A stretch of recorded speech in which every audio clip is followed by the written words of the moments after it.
সংস্কারের কথা বাদ দিয়ে আজকে জুলাই সনদ সংশোধনের নামে আমরা এখানে কালক্ষেপণ করতেছি। এটা জাতি কিভাবে দেখবে? সংবিধান সংস্কার নট সংশোধন বাস্তবায়ন আদেশ, এটা নিয়ে হা বা না ভোটের যে বিধানটি ছিল, সেখানে এই জনগণ has given us to reform the constitution not for amendment. এই মহান সংসদে দাঁড়িয়ে আজকে এই কথা বলার জন্য সুযোগ পাওয়াতে এবং আল্লাহর শুকরিয়া আদায় করছি। পাশাপাশি আমি নির্বাচিত হয়ে এসেছি 89 যশোর 5 মনিরামপুর উপজেলা। সেই মনিরামপুর উপজেলার জনগণকে আমি আপনার মাধ্যমে আন্তরিক শুভেচ্ছা ও ধন্যবাদ জানাচ্ছি। মাননীয় স্পিকার, আজকে যে সিদ্ধান্ত, এই জনগুরুত্বপূর্ণ বিষয়ে মূল প্রস্তাব বিধি 62 অনুযায়ী মাননীয় সংসদ সদস্য নোয়াখালী 2 জনাব জয়নুল আবেদিন ফারুক তিনি উত্থাপন করেছেন, জুলাই জাতীয় সনদ 2025 ভবিষ্যতের পথরেখা একটি রাজনৈতিক সমঝোতার দলিল, যার সংবিধান সংশোধন সহ বিভিন্ন আইন কানুন প্রণয়ন, সংশোধন, সংযোজন, পরিমার্জনের বিষয়ে প্রস্তাব সংক্রান্তে। মাননীয় স্পিকার, আপনি জীবন সঙ্গিনীর বিয়োগের কারণে শোকাহত থাকায় আপনি অনুপস্থিত ছিলেন 30 মার্চ তারিখে। সেদিন মাননীয় ডেপুটি স্পিকার যখন সংসদ পরিচালনা করছিলেন, সেখানে আরেকটি জুলাই সনদ 2025 যা রাজনৈতিক সমঝোতার দলিল হিসাবে স্বাক্ষরিত হয়েছে, তা বাস্তবায়নের প্রক্রিয়া নির্ধারণের জন্য সংসদে মুলতবি প্রস্তাব উত্থাপন করেছিলেন। সেদিন সংসদ সভাপতি এটার পরে বলেছিলেন মাগরিবের পরে এটার পরে তিনি সিদ্ধান্ত জানাবেন। আজ পর্যন্ত সেই বিষয়ে কোনো সিদ্ধান্ত আমরা জানতে পারিনি, যে কারণে এই পরিচালনার জন্য যে কার্যপ্রণালী বিধি রয়েছে তার 63 বিধির দীর্ঘ, সেখানে লেখা রয়েছে একই অধিবেশনে যে বিষয়ে আলোচিত হইয়াছে কোনো প্রস্তাবে পুনরায় সেই বিষয়ে আলোচিত হইবে না।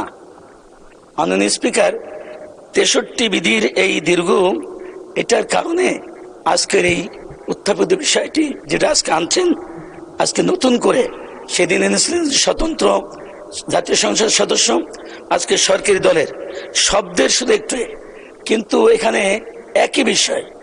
আর সবচেয়ে দুঃখজনক ঘটনা হলো যে জুলাই সনদকে ভিত্তি করে সংবিধান সংস্কার বিষয়ে এটি ম্যান্ডেট নেওয়া হয়েছিল, সেই বিষয়টি পাশ কাটায় সংস্কার শব্দটিও পর্যন্ত আনা হয় নাই। অথচ আমরা যে ম্যান্ডেট নিয়েছিলাম রেফারেন্ডামের মাধ্যমে, সেখানে পরিষ্কার লেখা ছিল আপনি কি জুলাই জাতীয় সনদ সংবিধান সংস্কার নট সংশোধন বাস্তবায়ন আদেশ, এটা নিয়ে হা বা না ভোটের যে বিধানটি ছিল, সেখানে এই জনগণ has given us to reform the constitution not for amendment. অথচ সেই বিষয়টাকে একবার এড়িয়ে যে আজকে সংশোধন তো usual process of constitution under article 142, যে বিষয়টা জন্য কোনো ম্যান্ডেটের প্রয়োজন হয় না, অথচ ম্যান্ডেট নিলাম সংস্কারের, আমরা এখানে আলোচনা করতেছি সংশোধনের, যেটা আলোচনা করে মূলত যে সুপ্রিম উইল অফ পিপল সেটাকে আজকে কবর দিয়ে, আজকে তাকে মৃত্যুর পথে ঠেলে দিয়ে আমরা যেটা স্বাভাবিক পদ্ধতি রয়েছে, আমরা গণরায়কে উপেক্ষা করে আমরা আজকে সংসদে আলোচনা করবার জন্য এখানে বিভিন্নভাবে প্রস্তাবনা হচ্ছে। মাননীয় স্পিকার, আমাদের বিদ্যমান সংবিধানে যে কনসেপ্ট সার্বভৌমত্বের, সেটা হচ্ছে জনগণই সার্বভৌমত্বের ক্ষমতার উৎস।